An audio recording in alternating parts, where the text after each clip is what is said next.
കൽക്കി എന്ന് പറയുന്നത് കുതിരപ്പുറത്ത് വന്നു എന്നൊക്കെയാ, ഭാവിയിൽ വരുന്നതാണ്. എന്തിനാണ്? അധർമ്മത്തെ ഉന്മൂലനം ചെയ്യാനുള്ളതാണ്.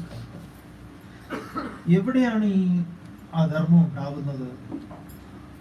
ഭഗവത്ഗീതയിലെ പ്രസിദ്ധമായ ഒരു ശ്ലോകമുണ്ട്. ഈ കൽക്കി അവതാരത്തിന്റെ ഇതിന്റെ ഒരു സമാനമായ ശ്ലോകമാണ്. ആർക്കാ പറയാൻ പറ്റുക? അത് തന്നെ. യഥാ യഥാ ഹി ധർമ്മസ്യ ഗ്ലാനിർഭവതി ഭാരത അഭ്യുത്ഥാനമധർമ്മസ്യ തദാത്മാനം സൃജാമ്യഹം. എന്തിന്? പരിത്രാണായ സാധൂനാം വിനാശായ ച ദുഷ്കൃതാം ധർമ്മ സംസ്ഥാപനാർത്ഥായ സംഭവാമി യുഗേ യുഗേ.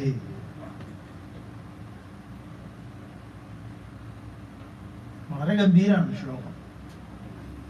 പക്ഷെ നമ്മൾ കരുതിയിരിക്കുന്നത് ഭഗവാൻ വരും,